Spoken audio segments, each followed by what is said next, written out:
Madam చెప్పండి madam, ఆధ్యాత్మికంగా అసలు ఒక యాగాలు అది చేసే వాళ్ళు ఇప్పుడు రాజకీయాల్లోకి వచ్చారు, ఎలా అనిపిస్తుంది జనంతో కలుస్తూ ఉంటే?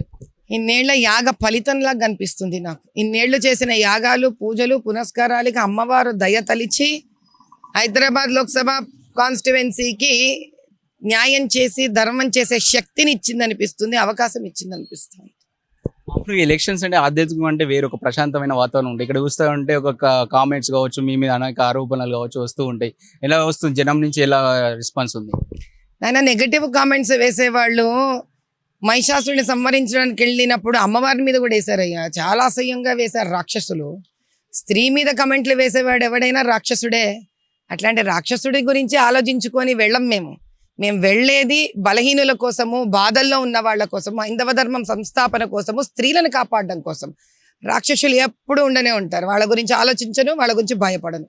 ఓవైసీని కాదని ఇంతవరకు అక్కడ హైదరాబాద్ లో గెలిచిన చరిత్ర ఎవరికి లేదు. మీకు ఎలా గెలిచా అని ఒక 40 ఏళ్ల నుంచి రజాకార్ మనస్తత్వం పెట్టుకొని రక్తపాతం తప్ప వేరొకటి తెలియని వాళ్ళు భయపెట్టించి చేసిన రాజకీయాలు నాయన.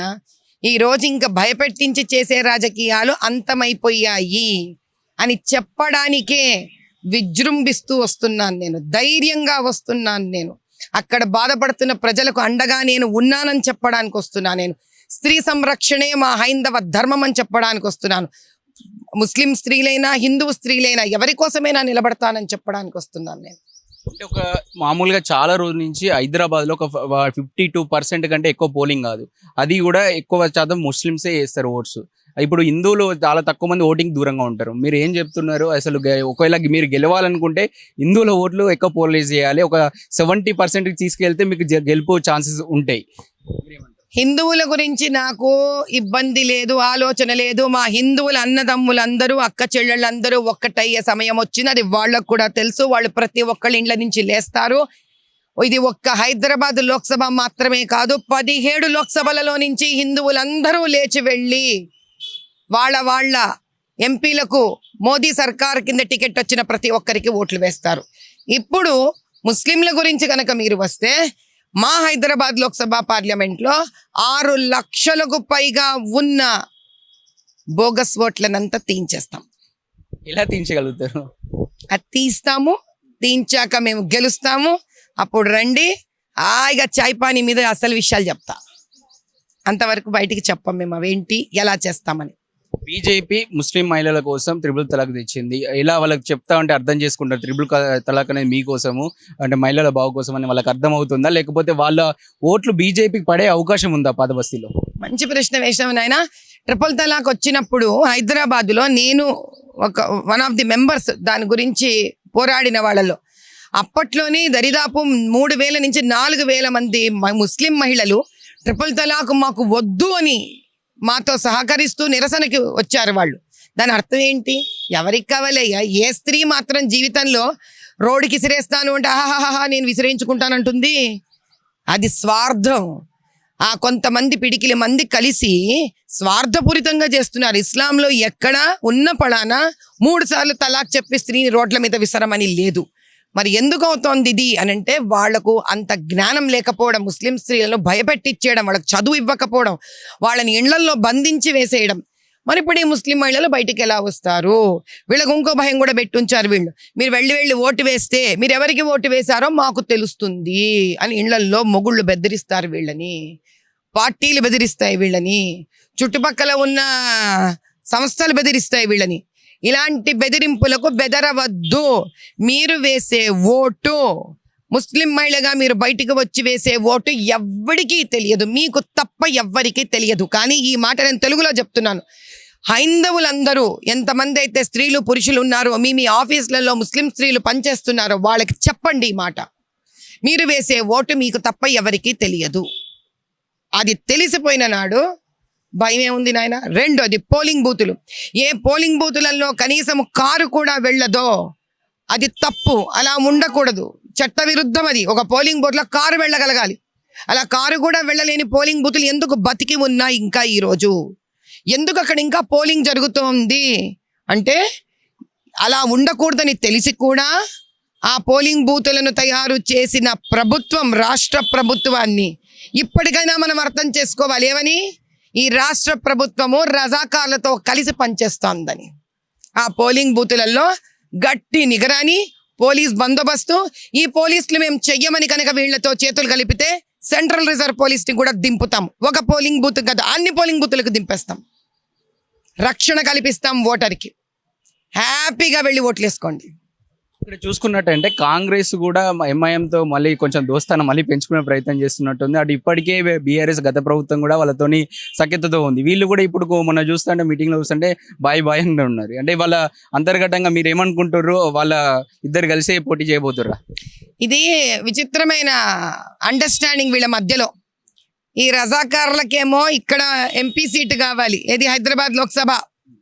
వీళ్ళందరూ ఏం చేస్తారంటే వీళ్ళు ఒక మంచి ఆలోచనలకు వీళ్ళు ఒక మంచి అండర్స్టాండింగ్కి వచ్చి, భయ్యా నన్ను ఇక్కడ గెలిపి నేను వేరే చోట నిన్ను గెలిపిస్తా అని లోపల వీళ్ళకు మాటలు ఉంటాయి. ఈ మాట్లాడుకున్న నేపథ్యంలో వీళ్ళు ఏం చేస్తారు అని అంటే వేరే వేరే వేరే వేరే లోక్సభలో కానీ అసెంబ్లీలలో కానీ వాళ్ళు వెళ్ళి అక్కడ వాళ్ళ ఇంటర్నల్గా వాళ్ళు ఇన్ఫర్మేషన్ ఇస్తారు. ఈసారి మీరు ఈ క్యాండిడేట్కి ఓటేయాలి, మీరు ఈసారి ఈ క్యాండిడేట్కి ఓటేయాలి అని ముస్లింలకు వీళ్ళు చెప్పడం జరుగుతుంది. అలా వీళ్ళు రాష్ట్రం మొత్తము పంచుకుంటారు.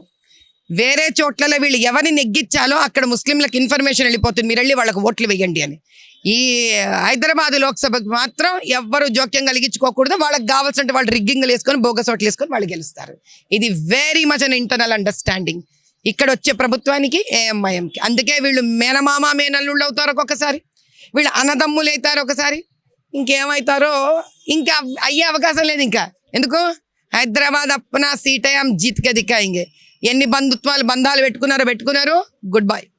మీ ప్రచారం కూడా చేయించే పరిస్థితి పాదబస్తీలు కనబడు. అక్కడ అంటే మీ వెహికల్స్ కావచ్చు, మీ కావచ్చు, అక్కడికి పోనీ పరిస్థితే లేదు పాదబస్తీలో. ఎట్లా ఎదుర్కొంటారు? ఎంఐఎం వాళ్ళను ఎలా ఎదుర్కొని మీరు? ఎక్కడ మా బండ్లు పోవో అక్కడ మా 2 కాళ్ళు వెళ్తాయి అంతే, కానీ మమ్మల్ని ఆపలేరు. బండ్లు లేకుండా నడిచే బీదవాడు లేడా? అదే గల్లీలలో నుంచి బయటికి రోజు ప్రాణం అరిచేతిలో పెట్టుకొని బయటకు వస్తున్న స్త్రీలు లేరా? బీదవాళ్ళు లేరా? మేం వెళ్తాం వాళ్ళ దగ్గరికి, నడుచుకుంటూ వెళ్తాం. ఎవడేం చేస్తాడో చూద్దాం. గతంలో కూడా చాలా మంది మీద ఎలక్షన్స్ పోయిన కూడా అధికారుల పైన కూడా కరెంట్ బిల్లు కట్టమంటే కూడా వాళ్ళ మీద కూడా తిరగబడి దాడులు చేసిన పరిస్థితి మీ పైన కూడా చేసే అవకాశం ఉంటుంది. చెయ్యనండి. ఈసారి దాడి చేస్తే కనుక ప్రపంచం అంతా చూస్తుంది. ఎందుకంటే నన్ను ప్రపంచం అంతా చూస్తుంది కదా. వినాశకాలే విపరీత బుద్ధి. ఏం దాడులు చేస్తారో చేయమనండి. ఆ దాడులు ప్రపంచమంతా చూస్తుంది. ఒక్క లోక్సభనే కాదు, ఒక తెలంగాణ రాష్ట్రమే కాదు, ఒక దక్షిణమే కాదు, ఒక భారతదేశమే కాదు, ప్రపంచమంతా చూస్తోంది. స్త్రీ వస్తే బెదిరించి రాళ్లు విసిలే ఆ గొప్ప మహాపురుషుడు ఎంత గొప్పవాడో మనం అందరం కలిసి చూద్దాం. సిఏ విషయానికి వచ్చినట్టయితే ఇది ముస్లింలకు వ్యతిరేకంగా అని చెప్పేసి పెద్ద ఎత్తున ప్రచారం చేస్తూ ఉన్నారు. ముస్లిం సంబంధించినటువంటి నేతలు కావచ్చు, అసలు కూడా దీని మీద మాట్లాడడం జరిగింది. అసలు ఇది అసలు నిజంగా చెప్పాలంటే దానికి వ్యతిరేకమైనది కాదు. కాకపోతే మీరు ఎట్లా చెప్పే ప్రయత్నం చేస్తారు సిఏ మీద? सीएए सिटीजनशिप अमेंडमेंट एक्ट जो है, ये यहाँ के भारत देश के कोई भी मुसलमान को बाहर निकालने वाली बात नहीं है.